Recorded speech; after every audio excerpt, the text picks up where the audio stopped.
જય શ્રી રામ. હર હર મહાદેવ. તમારી પાસે ઘર હશે પણ ઊંઘ આવશે નહીં.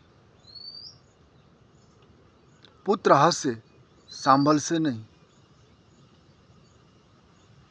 અને પૈસા પણ ખૂબ હશે પણ ખાઈ શકશો નહીં. જ્યારે પાપ કરીને, અધર્મ કરીને પૈસા ઘરે લાવો, ગરીબની હાય લાવો. ઘરમાં પૈસા લાવો, ગરીબની હાય ન લાવો. પણ આજકાલ લોકો હાય ઘરમાં લાવે છે, બદદુઆ લાવે છે, બદનસીબી લાવે છે. લુગડા તો સુંદર હોય, ચહેરા સુંદર હોય, શરીર સુંદર હોય, પણ મનમાં કપટ છે. દિખાવા માટે પરોપકાર, દિખાવા માટે ધર્મ. પણ એકલામાં બધા રડે છે.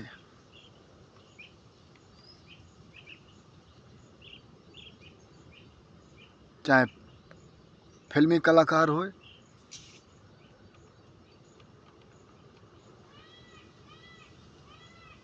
ચાહે આશ્રમધારી ખૂબ મોટા સંત હોય, અથવા કોઈ ખૂબ મહેલોમાં રહેતા હોય, આજ એકલા રડે છે બધા. માન મર્યાદામાં રહો. માન મર્યાદા તૂટી ગયેલા છે. અને માન મર્યાદા તૂટી જાવે તો કદાચ પૈસા તો તમે કરી શકો, પુત્ર પ્રાપ્ત કરી શકો, ધન પ્રાપ્ત કરી શકો, ઘર પ્રાપ્ત કરી શકો, પણ તમે એલોન છો, એકલા છો. અને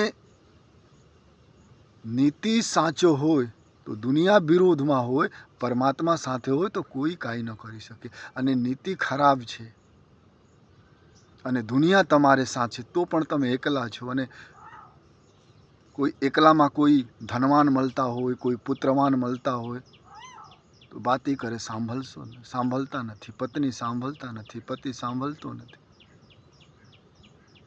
ભગવાન દેવી દેવતા બાપુ મારો સાંભળતો નથી. હું રોજ પૂજા કરું છું, દેવી દેવતા સાંભળતો નથી. ક્યાંથી સાંભળે? કર્મ પવિત્ર રાખો. પુત્ર શું, દેવી દેવતા પણ નથી સાંભળતા. અને દરેક મનુષ્ય આજ એકલા છે. આજ કરોડોમાં એક બે માણસ હોય